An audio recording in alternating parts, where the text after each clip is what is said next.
Dieu est un hacker, le réalisme face à la mécanique quantique. Préambule à une vision du monde prométhéenne, article 1 sur 2. Écrit par Nîmes.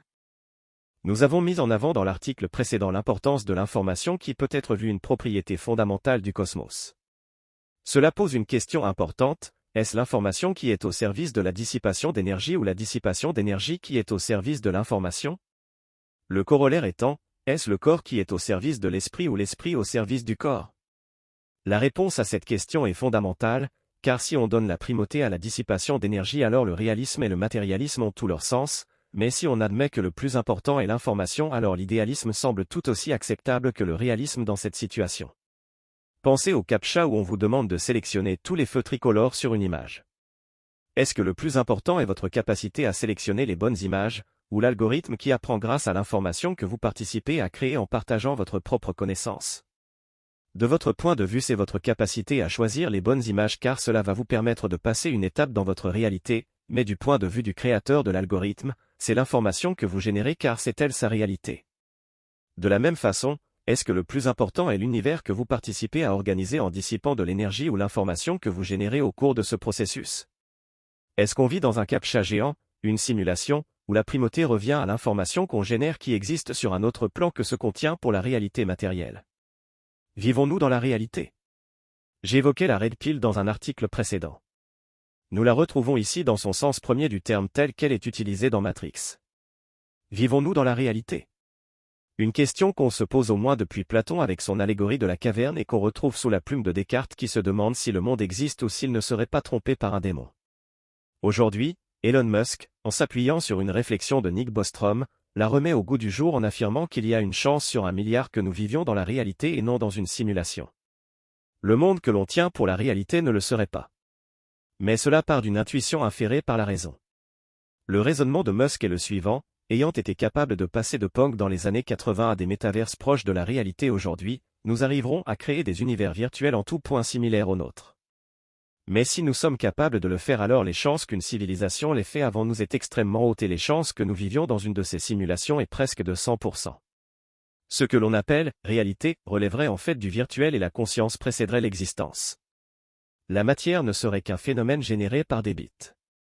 La réalité virtuelle pourrait même être imbriquée dans une chaîne de mondes virtuels jusqu'à atteindre la vraie réalité et le créateur initial, un démiurge qui serait de fait un hacker dans le monde supérieur. Vous pensez que cette hypothèse est farfelue? Vous l'ignorez peut-être mais le réalisme est mis à mal depuis les découvertes liées à la mécanique quantique. Pourquoi le réalisme est-il mis à mal par la mécanique quantique?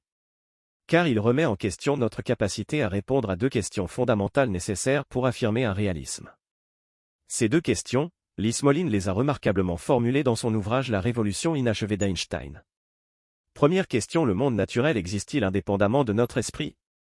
Plus précisément, la matière possède-t-elle des propriétés en soi, indépendamment de ce que nous pouvons en percevoir et connaître? Deuxième question, avons-nous la capacité de comprendre et de décrire ces propriétés? Pouvons-nous appréhender suffisamment les lois de la nature pour expliquer l'histoire de notre univers et prédire son avenir? Ceux qui répondent oui à ces deux questions sont les réalistes. À l'inverse, les antiréalistes, qui répondent non à l'une ou l'autre, ou les deux, de ces questions, vont s'opposer à ce mode de pensée. Mais pourquoi des personnes censées répondraient non à ces deux questions? Pour cela il faut comprendre comment la mécanique quantique a mis au défi notre vision du monde, notre capacité à générer des connaissances sur ce dernier et nous a fait basculer d'un monde déterministe à un monde probabiliste. Einstein le réaliste versus Bohr l'antiréaliste et la mécanique quantique. Laissez-moi vous conter l'histoire de la physique quantique de façon aussi partielle que rapide. Einstein, après avoir révolutionné notre perception du monde via la théorie de la relativité générale, est celui qui, et peu de gens le savent, a aussi introduit la physique quantique en proposant en 1905 la nature double de la lumière qui est à la fois particule, ou corpuscule, et onde. Cela fut confirmé en 1921 et il reçut le prix Nobel pour cette découverte. Louis de Broglie mit alors en avant que ce n'était pas seulement la lumière mais toute particule qui était aussi une onde. À partir des travaux de Broglie, Schrödinger a alors développé une équation qui décrit l'évolution dans le temps d'une particule. Mais si Einstein fut l'initiateur de la physique quantique et que de Broglie et Schrödinger étaient des réalistes comme lui, elle lui a échappé et s'est dirigée vers des rives antiréalistes qui peinaient à le convaincre. Celui qui devint la figure de proue de cette révolution quantique fut son ami Niels Bohr, un antiréaliste dur avec qui il partageait une ferme différence de point de vue philosophique. La mécanique quantique est sans nul doute impressionnante.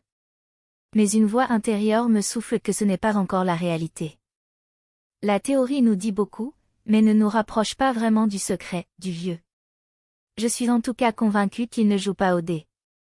Albert Einstein. Alors qu'Einstein s'accrochait à une recherche d'une description complète du monde microscopique des atomes, des électrons et de la lumière, Bohr pensait, lui, que la physique atomique exigeait une révolution radicale de notre conception de la science, de notre rapport à la réalité et de notre capacité à la connaître. Pourquoi la vision de Bohr s'est imposée? Je l'ignore. Peut-être parce qu'on aime les révolutions, peut-être que le danger du communisme matérialiste a aidé à soutenir une vision s'opposant au réalisme ou peut-être tout simplement que Bohr avait raison. Ce qu'il faut comprendre, c'est que la mécanique quantique nous dit qu'on ne peut pas connaître toute l'information dont nous aurions besoin afin de prédire avec précision l'avenir.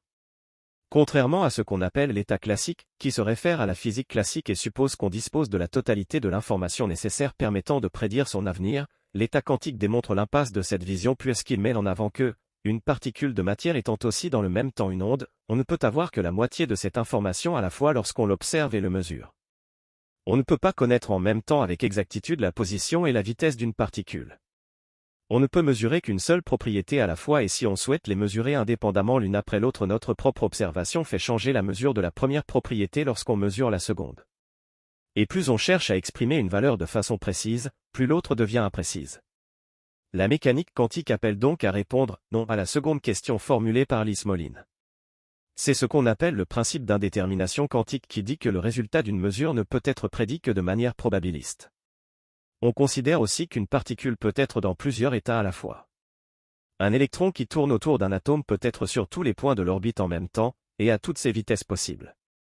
C'est la superposition des états. Mais la mesure modifie l'état quantique du système mesuré, il devient l'état précis correspondant au résultat de la mesure. C'est ce qu'on appelle l'effondrement de la fonction d'onde. Et comme si cela ne suffisait pas, deux particules peuvent former un système lié. Quand l'une bouge, l'autre aussi, et cela quelle que soit la distance entre les deux. C'est ce qu'on appelle l'intrication quantique. On obtient alors les deux règles fondamentales de la mécanique quantique. Règle 1. L'équation de Schrödinger, étant donné l'état quantique d'un système isolé à un moment donné, il existe une loi qui prévoit l'état quantique précis de ce système à n'importe quel autre moment.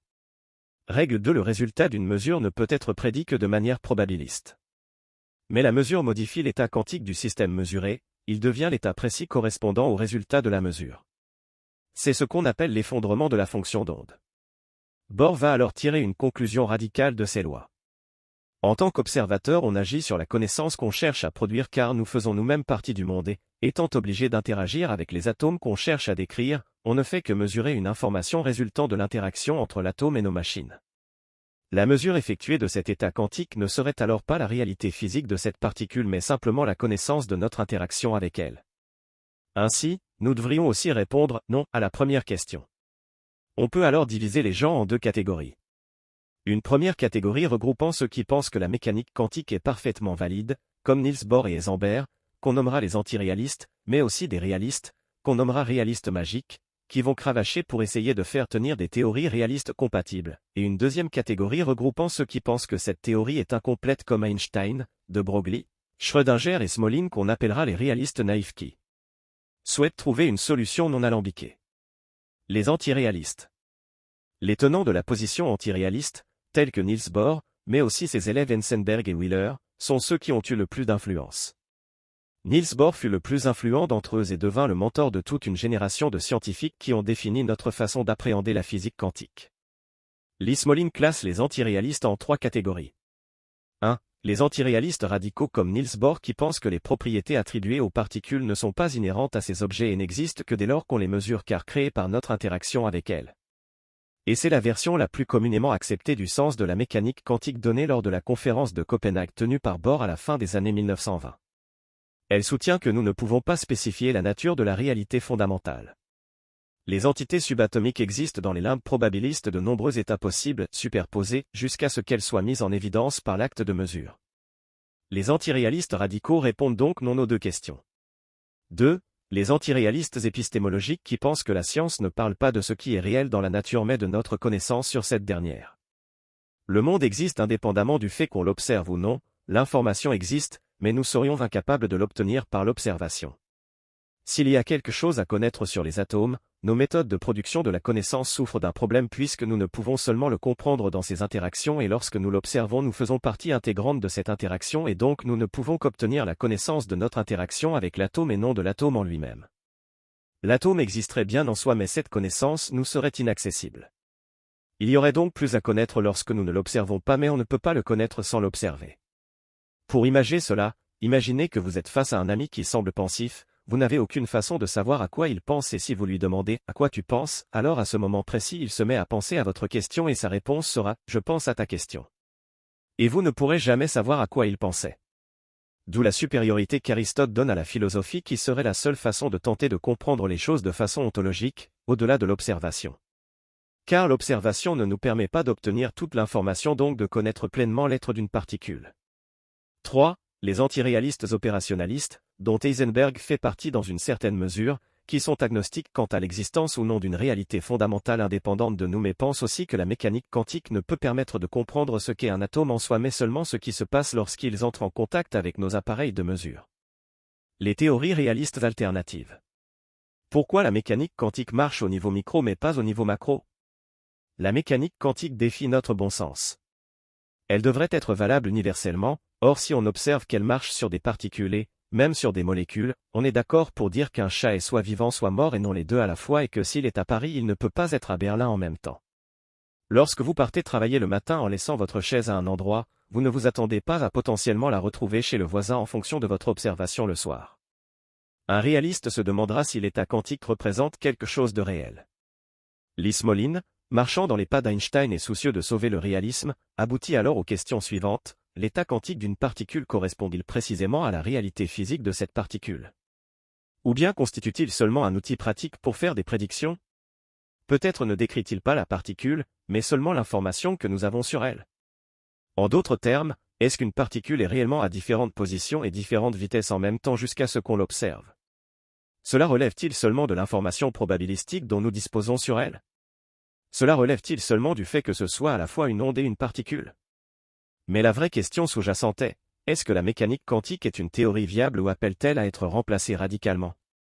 Il existe alors des théories alternatives à la mécanique quantique qui furent proposées très tôt et qui s'accordent avec une vision du monde réaliste.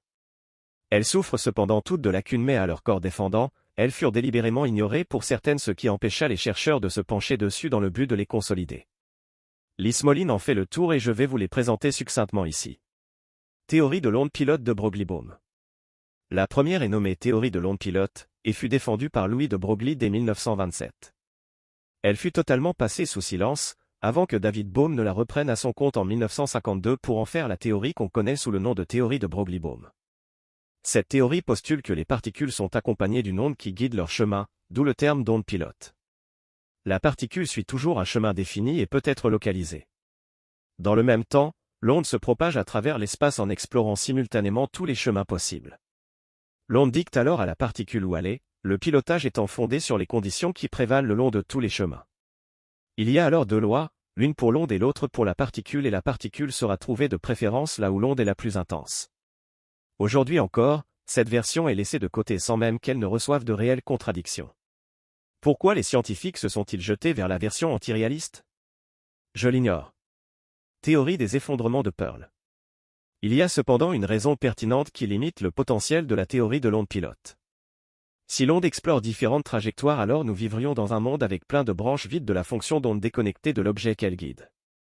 Mais David Bohm et Jeffrey Bubb, dans un premier temps, puis Philip Pearl, par la suite, ont proposé une autre théorie qui offre une solution pour ce problème reposant sur l'effondrement physique. La version de Pearl incorpore un élément aléatoire qui va différer selon que l'on parle de système microscopique ou macroscopique. Un système microscopique, les atomes ou petits systèmes composés de quelques atomes, subira rarement des effondrements alors que pour un système macroscopique comme un corps humain ce sera plus fréquent de sorte qu'il semble que ce corps est toujours quelque part. Théorie des univers multiples d'Everett. Il y a une autre théorie réaliste, que Smolin nomme « réaliste magique », que je vais évoquer rapidement.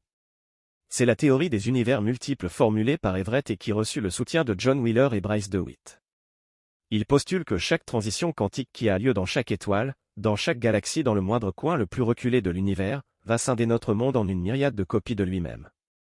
Chaque fois qu'une expérience avec différents résultats possibles est réalisée, l'univers se scinde en autant de nouveaux mondes et chacun de nous est également scindé donnant de nouvelles versions de nous-mêmes.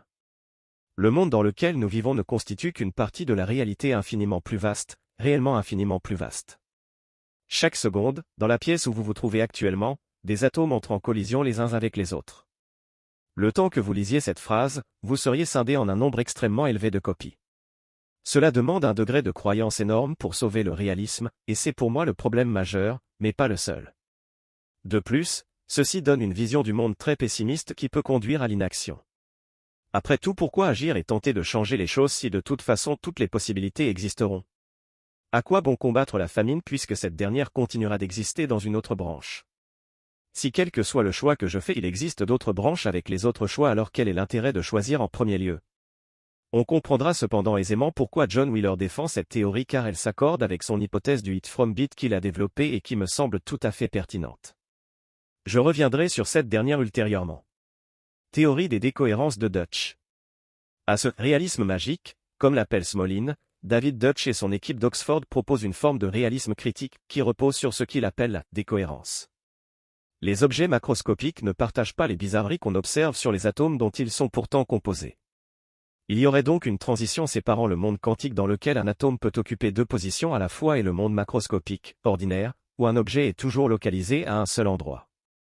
L'idée de Dutch est que les objets macroscopiques perdent leur cohérence quantique, c'est-à-dire leurs propriétés ondulatoires, d'où résulte leur comportement proche de celui de particules ordinaires. Cela exclut donc les états superposés et nous sommes toujours à un seul endroit à la fois. Cela a le mérite d'expliquer pourquoi la physique quantique marcherait sur l'infiniment petit et la relativité générale sur l'infiniment grand. La notion d'observateur est donc conservée, mais cela reste compatible avec le réalisme car ce rôle d'observateur n'est attribué qu'aux sous-systèmes qui décohèrent. Mais alors où se situe la transition? Peut-on sauver le réalisme? Est-il alors possible de sauver le réalisme de la mécanique quantique? Ce qui est sûr, c'est que quelle qu'en soit la version, il y a un prix à payer pour obtenir quelque chose de sensé qui décrive la nature complètement et entièrement, et que ce prix est plus élevé que celui proposé par des solutions antiréalistes. Il semble alors dans une impasse car il n'y a pas de proposition pleinement satisfaisante pour remplacer la mécanique quantique des antiréalistes aujourd'hui.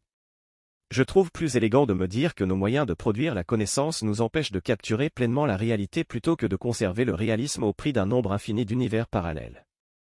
Mais Lee Smolin ne s'avoue pas vaincu et va tenter de construire une autre théorie fondée sur la règle 1 seulement qui n'implique pas la nécessité d'un observateur. Elle n'implique apparemment pas non plus de notion d'incertitude ou de probabilité, parce que la règle 1 est déterministe et ne fait référence à aucune probabilité. Il propose un axe de recherche nouveau, donc sûrement faux, comme il le dit, pour lequel il pose une série de 5 principes avant de se pencher sur les hypothèses. Ces principes sont en fait différents aspects d'un principe unique formulé par Leibniz sous le nom de raison suffisante qui dit que chaque fois qu'on identifie un aspect de l'univers qui aurait pu être différent, un examen plus approfondi permettra de mettre au jour une raison expliquant pourquoi il en fut ainsi et pas autrement. Il pose un changement radical, prenant le temps comme fondamental et l'espace comme émergent. Ce choix lui permet d'expliquer la non-localité quantique et l'intrication quantique. Fondamentalement, il n'y a pas d'espace. Il y a des événements qui causent d'autres événements, donc il y a des relations causales. Ces événements constituent un réseau de relations. L'espace se présente comme une description macroscopique et approximative, granuleuse, du réseau de relations entre les événements. Dans ce cas, la localité est une propriété émergente et donc la non-localité quantique résulterait des imperfections de l'émergence de l'espace. Pour ce qui est du problème d'indétermination, il reprend le principe de l'onde pilote en le transformant en une matrice. Il conserve ainsi les propriétés probabilistes de l'idée et lui retire son incompatibilité avec le principe de réciprocité dont elle souffrait initialement. Sa matrice attribue un nombre à chaque paire de particules. Il indique qu'on peut aussi représenter cela dans un graphique par des points reliés par des lignes. Chaque paire de points est reliée ou non par une ligne et le nombre 1 ou 0 est attribué ou non à cette paire. On obtient ainsi un réseau pouvant expliquer l'intrication quantique puisque le lien entre deux points ne réside pas dans leur proximité géographique. Ce que l'on tient pour l'espace émergerait alors des propriétés de ce réseau et la physique quantique résulterait des interactions non locales subsistant quand l'espace émerge. Il reprend alors à Leibniz une autre idée qu'il va modifier qui est celle de ces monades, qu'il appelle nades afin de les différencier. Les nades ont alors deux types de propriétés. Les propriétés intrinsèques qui leur sont propres à chacune et les propriétés relationnelles qui caractérisent plusieurs nades. Un univers nadique peut alors être représenté sous la forme d'un graphique où les propriétés relationnelles sont exprimées par des étiquettes sur des liens entre des paires de nades. Chacun a alors une vision, une vue d'ensemble, qui dépend de ses connexions. Dans son hypothèse, Leibniz ajoute que notre univers doit se distinguer d'autres univers en cela qu'il possède autant de perfection que possible, ce qui lui vaudra les railleries de Voltaire dans Candide qui représentera Leibniz par le personnage de Pangloss vivant dans le meilleur des mondes possibles. Mais ce que déclare ici Leibniz, si on lui retire l'allégorie du meilleur des mondes possibles, c'est qu'il existe une quantité dans notre univers dont la valeur est supérieure à tout autre univers possible. Donc l'univers chercherait à maximiser une valeur que Leibniz appelle perfection et que Smolin appelle action. Leibniz définit la perfection comme un monde ayant le plus de variété possible, mais aussi le plus grand ordre possible. Smolin choisit de comprendre le mot variété comme point de vue. La multiplication des points de vue permet alors de mieux comprendre l'univers, mais il ne doit pas se faire au prix de l'ordre. Smolin met en avant que les interactions physiques sont locales. Plus nous nous rapprochons, plus nos points de vue sont proches, plus s'élève la probabilité que nous interagissions par l'intermédiaire d'un échange de quanta comme les photons. Mais Smolin retourne cet argument, ce n'est pas parce que nous sommes proches physiquement que nous interagissons, mais c'est parce que nos points de vue sont similaires que nous interagissons avec une probabilité élevée. La probabilité d'interagir augmente avec la similarité de nos points de vue, et diminue s'ils commencent à diverger. S'il en est ainsi, ce qui détermine fondamentalement la fréquence des interactions, c'est la similarité des points de vue, donc les liens entre les nades. Et la notion de distance dans l'espace n'en serait qu'une conséquence. Quid de la décohérence quantique? Pourquoi les objets macroscopiques décohèrent et pas les objets microscopiques? Smolin attribue ce phénomène à l'unicité des objets macroscopiques. L'atome est un objet quantique parce qu'il existe beaucoup de copies presque identiques de lui, répandues à travers l'univers, qui sont très proches de son point de vue car ils sont presque en tout point les mêmes. Et si cet atome a beaucoup de copies, c'est parce qu'il est proche de la plus petite échelle possible. Un grand univers en contiendra beaucoup de copies très proches. À l'inverse, les grands systèmes macroscopiques comme les chats, les machines ou nous-mêmes ont au contraire une grande complexité, et leur description demande une grande quantité d'informations. Même dans un très grand univers, de tels systèmes n'ont pas de copies vraiment exactes ou proches et ne font partie d'aucun ensemble. Rien n'est assez similaire à nous-mêmes pour que nous puissions interagir par le biais d'interactions non locales. Par conséquent, nous ne sommes pas soumis à l'aléatoire quantique. Smolin en arrive enfin au principe de précédence qui va expliquer l'aspect probabiliste. Le principe de précédence va essayer de prédire l'évolution d'un système dans le temps. Pour chaque système quantique étudié aujourd'hui, il existe une collection d'états similaires dans le passé, similaires dans le sens où ils correspondent à la même préparation, la même évolution et la même mesure que pour le système étudié. Alors le fait que les lois ne changent pas implique que les probabilités pour les résultats différents ne changent pas non plus. La loi des précédents nous dit ceci: les probabilités pour les différents résultats de la présente expérience sont les mêmes que celles que nous obtiendrions en sélectionnant aléatoirement des résultats dans la collection des instances similaires antérieures. Smolin choisit de la rendre fondamentale, c'est-à-dire de l'énoncer comme telle comme préalable plutôt que comme une conséquence en la reformulant ainsi. Les probabilités pour les différents résultats de l'expérience actuelle sont obtenues en choisissant aléatoirement des résultats dans la collection d'instances similaires passées.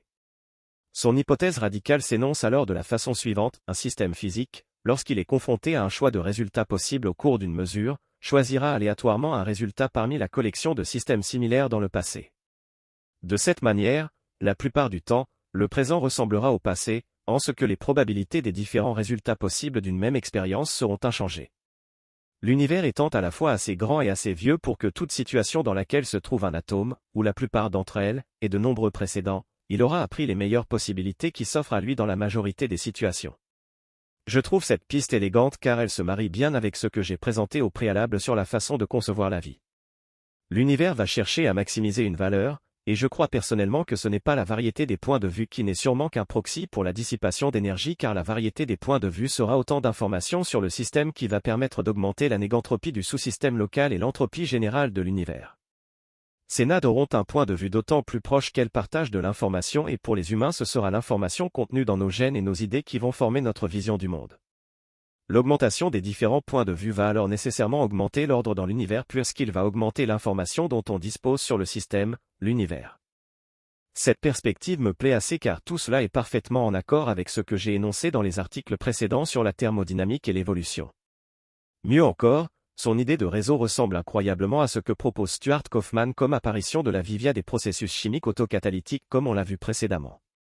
On pourrait alors imaginer une réplication fractale du même type de phénomène partant de l'univers et créant les nouvelles structures dissipatives au fur et à mesure selon les mêmes lois avec une alternance entre évolution macro et évolution micro. Mais je ne pense pas que Smolin goûte trop à l'idée de l'information comme propriété fondamentale du cosmos. Elle semblerait pourtant logique et c'est d'autant plus étrange que Leibniz, à qui il reprend de nombreuses idées, est aussi l'inventeur du bit. Aucune de ces idées même n'a été plus importante que l'invention du système de nombres binaires, sur lequel sont basés tous les ordinateurs modernes. Mais je crois que si Smolin est réticent à reprendre cette idée, c'est tout simplement par peur de tomber dans l'antiréalisme ou donner du crédit à cette vision formulée par John Wheeler, qu'il a nommé l'hypothèse du hit from bit. Son tableau noir différait de tous ceux que j'ai pu rencontrer. Pas d'équation, seulement quelques aphorismes élégamment écrits, chacun présenté dans un cadre, distillant une vie entièrement consacrée à chercher la raison pour laquelle notre monde est quantique. Un exemple typique était It from Bit. Wheeler fut l'un des premiers à suggérer de considérer le monde comme étant constitué d'informations, et l'information comme plus fondamentale que ce qu'elle décrit. Une forme d'antiréalisme, très à la mode en ce moment sur lequel nous reviendrons. Lee Smolin, La révolution inachevée d'Einstein. Afin d'étudier plus en détail ce qu'est l'hypothèse du hit from bit, il nous faut comprendre ce que l'on entend ici par information. Qu'est-ce que l'information? Que appelle-t-on information, ici présent?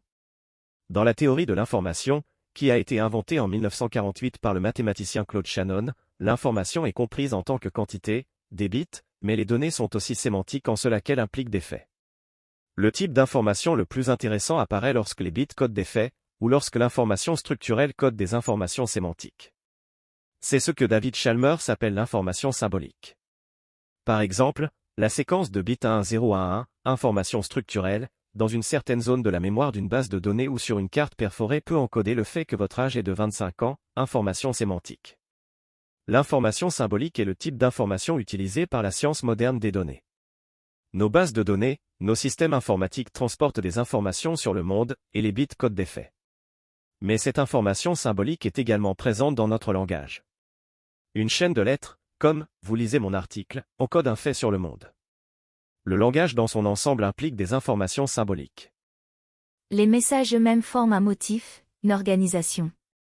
En effet, il est possible de considérer les séries de messages comme ayant une entropie à l'égard des séries d'états du monde extérieur. De même que l'entropie est une mesure de désorganisation, l'information fournie par une série de messages est une mesure d'organisation.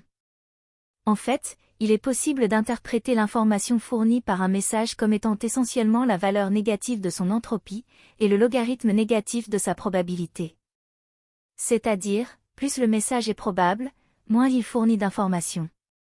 Les clichés ou les lieux communs, par exemple, éclairent moins que les grands poèmes. Norbert Wiener, Cybernétique et société. L'hypothèse du hit from bit. Wheeler était ce type de personne un peu engoncée, toujours le dernier bouton de la chemise boutonnée, jamais un mot plus haut que l'autre, mais il est aussi celui qui avait les idées les plus folles. Parmi lesquelles beaucoup d'idées surtout fausses, comme la fois où il a postulé qu'il n'y avait qu'un électron dans l'univers, des idées intrigantes comme celle du positron qui serait un électron voyageant dans le temps en sens inverse, mais il fut aussi l'un des premiers physiciens éminents à proposer que la réalité ne soit pas entièrement physique. En un sens, notre cosmos doit être un phénomène participatif nécessitant l'acte d'observation. Ce qui en fait une théorie antiréaliste selon Smolin puisque cela confère un rôle particulier à la mesure. La soudaineté de l'effondrement de la fonction d'onde lors de la mesure, dictée par la règle 2, signifie que les états quantiques changent d'une manière qui ne tient pas compte de la localité ni de l'énergie, et qui semble dépendre directement de ce que nous savons ou croyons. Mais Wheeler a surtout attiré l'attention sur les liens intrigants entre la physique et la théorie de l'information de Claude Shannon. Tout comme la physique s'appuie sur une entité élémentaire, le quantum, défini par l'acte d'observation, la théorie de l'information fait de même. Son quantum est l'unité binaire, ou bit, qui est un message représentant l'un des deux choix suivants, pile ou face, oui ou non, 0 ou 1. Wheeler postule alors que chaque chose, chaque particule, chaque champ de force, voire le continuum espace-temps lui-même tire sa fonction, sa signification, son existence même entièrement, même si, dans certains contextes, c'est de manière indirecte des réponses données par l'appareil de mesure aux questions oui ou non, au choix binaire, au bit. Cette formule symbolise l'idée que chaque élément du monde physique a au fond une source et une explication immatérielle, que ce que nous appelons réalité découle en dernière analyse de la formulation de questions binaires et de l'enregistrement de réponses provoquées par un équipement, en bref, que toutes les choses physiques sont d'origine informationnelle et qu'il s'agit d'un univers participatif impliquant la conscience de l'observateur. La politique de l'inventeur du moteur, John Chris, nous dit, mettez-le en marche et voyez pourquoi il ne part pas. Dans cet esprit, je tente, comme d'autres chercheurs, de formuler les questions centrales les unes après les autres, et je présente ici une vue d'ensemble plus large, en prenant pour hypothèse de travail la plus efficace qui a survécu à ce vannage, le hit à partir du bit. Autrement dit, chaque hit, chaque particule, chaque champ de force, voire le continuum espace-temps lui-même tire sa fonction, sa signification, son existence même, tirement même si, dans certains contextes, c'est de manière indirecte des réponses obtenues par l'appareil à des questions oui ou non, des choix binaires, des bits. John Wheeler, Information, Physics, Quantum. Se pourrait-il qu'il existe un monde de l'information qui ne soit pas régi par les lois de la physique? Un monde dualiste avec l'information d'un côté et la représentation de l'autre ne me surprendrait pas et ça ne remettrait pas en cause l'existence d'une réalité objective existant sans observateur et peut-être même pas notre capacité à la connaître pleinement. Alors Platon aurait raison depuis le début avec son monde des idées? C'est ce que pense Roger Penrose en tout cas qui imagine que, chaque fois que l'esprit perçoit une idée mathématique, il prend contact avec le monde platonicien des idées. Vivons-nous dans une simulation? L'hypothèse du hit from bit mène naturellement à l'idée que nous vivions dans une simulation où toute chose dans son essence est constituée de bits, ou peut-être même de trits, ou, comme David Deutsch l'a exploré, de qubits. Mais cette vision des choses peut se marier avec une certaine forme de réalisme car dans tous ces cas, la nature existerait indépendamment de nous et on pourrait en comprendre les rouages et prédire les actions puisque cela reviendrait à déchiffrer l'algorithme qui la sous-tend. C'est une position que défend David Chalmers dans son ouvrage Reality Plus où il donne 5 critères prévalents pour définir si nous vivons dans la réalité. Afin de décider si le monde qui nous entoure est la réalité, nous devons pouvoir répondre oui à ces 5 questions.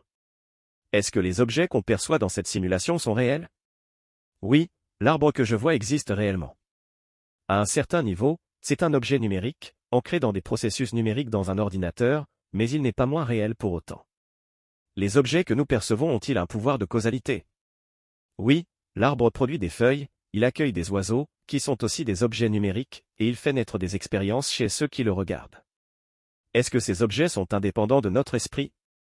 Oui, l'arbre est un objet numérique, fait de bits, qui ne dépend de l'existence d'observateurs pour exister.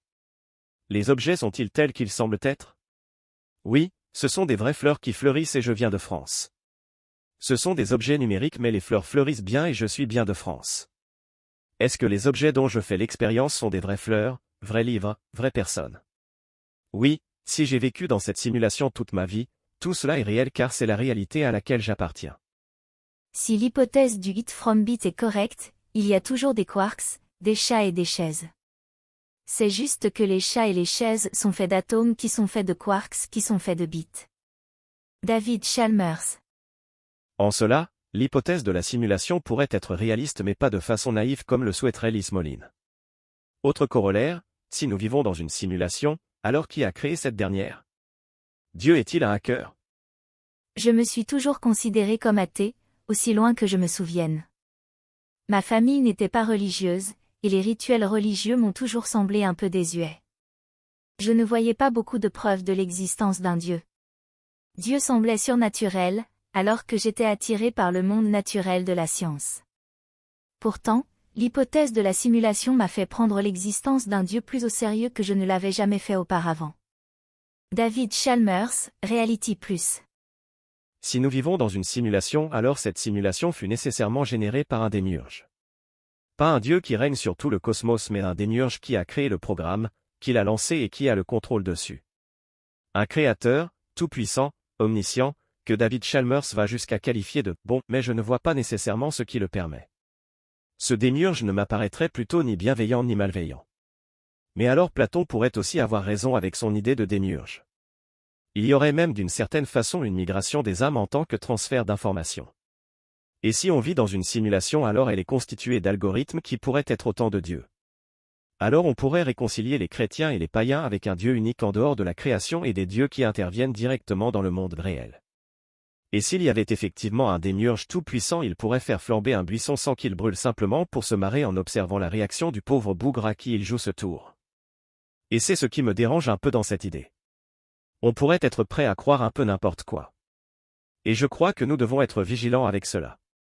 Même si notre capacité à comprendre le monde qui nous entoure était limitée, je crois comme David Chalmers que la réalité existe, que la vérité compte et qu'il existe des vérités sur la réalité. En tous les cas, ni Platon ni le Christ n'auraient pour autant raison de dévaloriser le corps et l'action au profit du seul intellect et de la pensée. C'est pourquoi, quoi qu'il arrive, la morale reposant sur la philosophie d'Aristote et l'art d'Archiloque que j'ai présenté reste valable avec ou sans démiurge et dans une vision moniste ou dualiste des choses. Elle permet la disposition nécessaire pour tenter de craquer le code de la création et peut-être se rendre compte que Platon avait raison mais, ironiquement, adopter un mode de vie platonicien ne permettrait pas de le découvrir. Il fallait donc que l'Occident se déchristianise pour qu'on puisse reposer la question de Dieu sur de bonnes bases, mais n'en voulons pas au christianisme pour autant, de la même façon qu'on ne peut en vouloir à Épiméthée de sa faute. Apprendre c'est nécessairement agir, faire des erreurs et réviser son jugement. Vous comprenez mieux pourquoi je disais dans le premier article qu'entre Athènes et Jérusalem, je choisis Athènes pour sa raison, mais aussi pour ses questionnements métaphysiques. Les présocratiques sont des matérialistes, Platon est un idéaliste et Aristote apporte une bonne synthèse des deux. Les Lumières ont choisi de mettre ces questions de côté, mais ce sont ces mêmes Lumières qui ont conduit aujourd'hui à les remettre sur la table. Il faut bien comprendre que se poser ces questions n'est pas se positionner contre les Lumières mais s'inscrire dans leur prolongement car ce sont elles qui font légitimement revenir ces questions, lavées de la fausseté qu'elles comportaient. L'information est physique? Quel est donc le problème de dire que tout se résume à des informations, des bits, des réponses à nos questions? Tout d'abord, comme aimait à le dire le physicien Rolf Landauer, toute information est physique, c'est-à-dire que toute information est incarnée dans des choses ou des processus physiques, mais cela ne signifie pas que toutes les choses physiques seraient nécessairement réductibles à l'information. Le concept d'information n'a aucun sens en l'absence de quelque chose à informer, c'est-à-dire d'un observateur conscient capable de choix. Si tous les humains du monde disparaissaient demain, toutes les informations disparaîtraient également.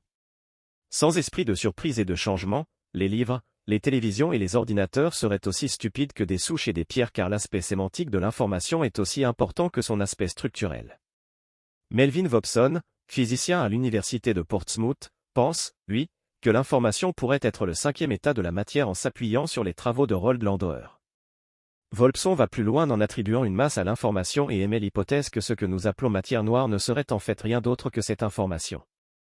Comme il y a un nombre incroyablement grand de particules élémentaires composant l'univers, alors l'univers visible contiendrait également une énorme quantité de bits numériques associés au contenu informationnel de ces particules. Le principe de Landauer a démontré que l'information est physique. Le principe d'équivalence masse-énergie-information a extrapolé cela et a démontré que l'information a en fait une masse. Puisqu'il y a beaucoup d'informations associées à la masse baryonique dans l'univers, alors ce doit être une énorme quantité de masse qui correspond à cette information. Melvin Hobson. Si tel était le cas, alors je serais on ne peut plus matérialiste et réaliste puisque l'information ferait entièrement partie du monde physique mais encore une fois, cela relève purement de la croyance à ce stade et que l'on choisisse l'un ou l'autre cas n'a pas beaucoup d'importance. Même s'il y avait un démiurge, vous n'avez pas besoin de vous pencher sur un tapis 5 fois par jour et même si les objets sont faits de bits et non de matière ils n'en sont pas moins réels pour vous. Mais il n'en reste pas moins que s'affirmer réaliste repose autant sur une forme de foi que de penser que le monde fut créé par Dieu sous réserve de ce que vous nommez Dieu, bien sûr. L'univers apprenant. Vous l'aurez compris, ce qui m'intéresse dans la version de Smolin, celle de Wheeler ou encore la simulation de Chalmers c'est leur compatibilité avec la thermodynamique, l'évolution, la théorie de l'information de Claude Shannon et la cybernétique de Norbert Wiener. L'une comme l'autre permet de dresser les contours d'un univers apprenant qui pourrait donner toute son importance à l'information dès lors qu'il existe une valeur à maximiser. Comme le note François Rodier, dans son ouvrage Thermodynamique de l'évolution, la notion d'entropie relève elle aussi de nos connaissances et de notre observation. C'est l'information dont on dispose sur un système qui permet de réduire l'entropie. Comme pour la mécanique quantique, l'aspect informationnel de l'entropie nous amène à un problème fondamental sur la nature de nos connaissances. Mieux comprendre l'univers c'est mieux comprendre l'homme et mieux comprendre l'homme c'est mieux comprendre l'univers. On ne peut comprendre l'un sans l'autre car l'homme est un produit de l'évolution de l'univers. Plus encore, la progression de nos connaissances est elle-même la conséquence des lois de l'évolution de l'univers. On peut rapprocher cela d'un papier de Steven Alexander et Lis Moline arguant que l'univers est organisé de la même façon qu'un système apprenant. Nous vivons dans un univers probabiliste et non déterministe. De là à penser que l'homme apprenant est intimement lié à l'univers apprenant il n'y a qu'un pas. En cela, nous sommes condamnés à accepter de faire reposer notre vision du monde sur une part de croyance qui est appelée à être révisée et suspendre notre jugement si nécessaire. Une partie de moi aimerait croire que la conscience n'est pas un sous-produit accidentel du monde physique, mais qu'elle est en quelque sorte le but premier de la réalité. Sans nous pour y réfléchir, l'univers n'a aucun sens, pire, il est ennuyeux. Mais la partie la plus dure de mon esprit voit des idées comme le It from Bit comme une forme de mysticisme flou que la science est censée nous aider à surmonter. Vous comprenez alors pourquoi je n'ai pas mis cet article dans la série d'articles principaux car je n'ai pas d'idées arrêtées dessus sur lesquelles faire reposer ma vision du monde. Je peux seulement y intégrer mon questionnement sur ces problèmes. Dans le prochain article, nous nous pencherons sur la conscience. Cet audio vous a plu?